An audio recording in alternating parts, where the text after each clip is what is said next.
যারা যোগ্য ছিল এসএসসি 2016 প্যানেলে, তাদের মধ্যে একজন যোগ্য যদি বঞ্চিত হয়, সুমন বিশ্বাসরা আমরণ আমৃত্যু তাদের পাশে থাকবে রাস্তার লড়াইয়ে। এত সোজা নয়, এত সোজা নয়। আমরা লড়াই ছেড়ে যাব না। দেহে যতক্ষণ আছে প্রাণ, এই লড়াই চলবে, দুর্নীতির বিরুদ্ধে লড়াই চলবে। যত দুর্নীতির ঘুঘুর বাসা ওই স্কুল সার্ভিস কমিশন। সুতরাং শান্তিপূর্ণভাবে গণতান্ত্রিক রীতিনীতি মেনে পুলিশ প্রশাসনের আগে আপনারা করলেন, কিন্তু সেখানে বাধার মুখে পড়তে হলো, যেতে দিল না, আটক করে দিল। এবার কি অন্য কোনো পন্থা থাকবে? দেখুন, পৃথিবীর ইতিহাস যদি উল্টে দেখেন বা বাস্তিল দুর্গের পতন যদি দেখেন, অনেক কিছু শেখায়। আমি কিছু বলছি না, কিন্তু এখানেই বলছি, যত দুর্নীতিগ্রস্ত যারা, তাদের কি হাল হয়েছিল, সেই হাল যদি আটকাতে চান, যোগ্যদের তালিকাটা দিন।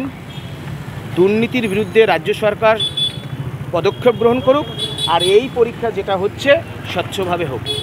মানে আজকের পর বললেন নতুন আন্দোলনের রূপরেখা তৈরি হবে, মূলত কী বিষয় নিয়ে আমার যোগ্যদের তালিকা দিতে হবে। হ্যাঁ, চাকরি ফেরত চাই অবশ্যই। 2016 প্যানেলের যারা 7 বছর ধারাবাহিকভাবে নিজের মেধার জোরে বলিয়ান হয়ে শিক্ষকতা বা শিক্ষাকর্মীর মতো চাকরি পেয়েছিল, যারা কোনো অপরাধ করেনি, রাজ্য সরকারের দুর্নীতির জন্য তারা কেন শাস্তি ভোগ করবে?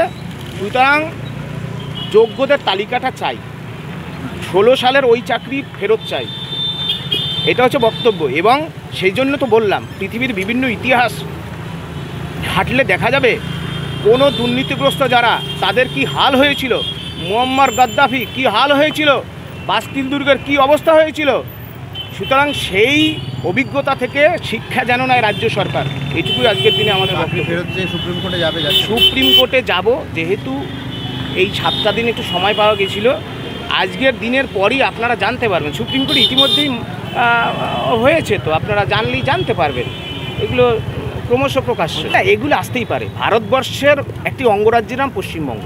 সুতরাং এই রাজ্যের ছেলেমেয়েরা অন্যান্য রাজ্যে পরীক্ষা দিতে যায়, অন্যান্য রাজ্যের শিক্ষার্থীরা এ রাজ্যে পরীক্ষা দিতে আসবে, এটা একটা সাধারণ পদ্ধতি। এইগুলো নিয়ে কদাচিৎ রাজনীতি যারা করে, তারা রাজনীতির কারবারি। আগের দিন বলেছিলেন এক রাতে এসএসসি, আজকে চেষ্টা করেছি, দেখা যাক। আজকে 7 রাতে চেষ্টা করেছি। এগুলো কপালের দোষ, কারণ এর আগের দিনই তো বলেছিলাম আমরা 7ই সেপ্টেম্বর প্রথম পর্যায়ে পাপের প্রায়শ্চিত্ত করে ফেলেছি। আজকেও একটা প্রায়শ্চিত্ত করতে এসেছি। আমাদের আক্ষেপ, দুঃখ যে আমরা যোগ্য, তা সত্ত্বেও আমাদেরকে একই যোগ্যতা নির্ণায়ক মানের পরীক্ষা দিতে হচ্ছে। আমরা এই সিস্টেমের শিকার। দুর্নীতির ভয়াবহ যে রূপ, তার যে কুপ্রভাব সমাজে, সেটা আমাদের উপর দিয়ে যাচ্ছে। এখন আমরা যাব কোথায়? সেজন্য পরীক্ষা নামক যে পদ্ধতি, সেই পদ্ধতির মধ্য দিয়ে অংশগ্রহণ করার চেষ্টা করছি। আপনি তো 9-10-এ চাকরি করতেন, এসএসসি মানে 16 সালের যে প্যানেল, হ্যাঁ, চাকরি গেল আপনার, আবার 11-12 পরীক্ষায় বসতে হচ্ছে কেন? দেখুন, আমরা যেহেতু আমি এমএসসি আছে আমার জুলজির উপরে, তো এটা আমরা পরীক্ষায় বসতে পারতাম, আগেরবারও পেরেছি। 2 জায়গায় বসার সুযোগ আছে মহামান্য সুপ্রিম কোর্টের নির্দেশে, এবং এসএসসিরও রুলসে আছে, তাই 2 জায়গায় আমরা সেই বসলাম পরীক্ষা। মানে কি সন্দেহের কোনো জায়গা রয়েছে যে এটা না হলে ওটা, ওটা না হলে? দেখুন, আমরা নবম দশমের পরীক্ষার ক্ষেত্রে তো বলেইছিলাম যে আমাদের সুযোগ ছিল না। তো আমাদের কাছে নবম দশম এবং একাদশ দ্বাদশ পরীক্ষায় বসার সুযোগ আছে, তাই আমরা বসলাম, চেষ্টা করছি মাত্র। যারা ফ্রেশার রয়েছে, মানে একবারে প্রথম এসএসসিতে বসছে, তারা বলছে যে একটা অন্যরকম প্রতিযোগিতার মধ্যে তারা পড়ে গেল, কারণ যোগ্য চাকরিহারারা এখানে একটা অ্যাডভান্টেজ পাচ্ছে। কি বলবেন? তারা মাঠে ময়দানে লড়াই আন্দোলন সংগঠিত করুক, যাতে মাননীয় মুখ্যমন্ত্রী যে ভ্যাকেন্সি বৃদ্ধির কথা বলছেন, সেই ভ্যাকেন্সি যাতে বৃদ্ধি পায়, সেই দাবিতে তারা যেন আপোষহীন লড়াইয়ে থাকে।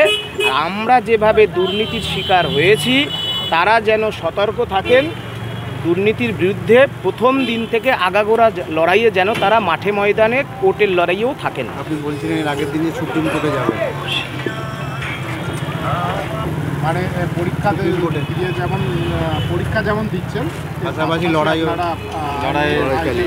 আজকের পরীক্ষা দেওয়ার পরই আন্দোলনের দিনক্ষণ ঠিক হবে, কারণ আমরা যোগ্য। সুপ্রিম কোর্টে অযোগ্যদের তালিকা দেওয়ার হচ্ছে নির্দেশে এবং বেতন ফেরতের বক্তব্য আসছে। সুতরাং আমাদের যোগ্যদের তালিকাটা আমরা চাই। আমরা এসএসসি 2016 প্যানেলে যেভাবে নিজের যোগ্যতায় নিজের মেধার জোরে বলিয়ান হয়ে চাকরি পেয়েছিলাম, সেই চাকরিতে আমরা ফিরে যেতে চাই। সুপ্রিম কোর্টের নির্দেশে তো অযোগ্যদের একটা তালিকা দিল, যোগ্যদের তালিকা আপনারা চাইছেন না? হ্যাঁ, অযোগ্যদের তালিকা দিয়েছে, বাকি যারা আছে তাহলে তারা যোগ্য। এসএসসির মাননীয় চেয়ারম্যান বলছেন যে যারা বেতন পাচ্ছেন, বিদ্যালয়ে যাচ্ছেন, তারা যোগ্য। তাহলে যোগ্যদের তালিকাটা দিচ্ছে না কেন? কারণ যোগ্যদের তালিকাটা দেওয়ার পরে বাকি যারা থাকবে তারা অযোগ্য। তাদেরকে সুপ্রিম কোর্ট বেতন ফেরত দেওয়া 12% ইন্টারেস্ট সহ নির্দেশ যেমন আছে, আরও অনেক নির্দেশ আছে। সুতরাং সেজন্যই রাজ্য সরকার একটা কৌশল করে স্কুল শিক্ষা দপ্তর এসএসসি যোগ্যদের তালিকাটা দিচ্ছে না। আমরা ওই যোগ্য তালিকাটা নেব। এই পরীক্ষায় কি অনেক অযোগ্য আছে বলছেন? সুপ্রিম কোর্টেই তো বলছেন অযোগ্য যদি না থাকে, আমি তো কে অযোগ্য কে যোগ্য আমি তো বলতে পারছি না। এসএসসির মাননীয় চেয়ারম্যান তিনি সার্কুলার জারি করে বলে দিক এই পরীক্ষায় একজনও অযোগ্য নেই, বলতে তো পারছে না, তার মানে আছে। তাহলে তো সুপ্রিম কোর্টের নির্দেশ মানা হলো না। সুপ্রিম কোর্টের নির্দেশ এরা কোথায় মানছে? এই রাজ্য সরকার সুপ্রিম কোর্টের নির্দেশ মেনে যোগ্য শিক্ষাকর্মীদের বেতন বন্ধ করেছে, আবার সুপ্রিম কোর্টের নির্দেশ মেনে সরকারি কর্মচারীদের দিয়ে দিচ্ছে না। এই সে অনেক কিছু আছে। রাজ্য সরকার কোথাও মানছে, কোথাও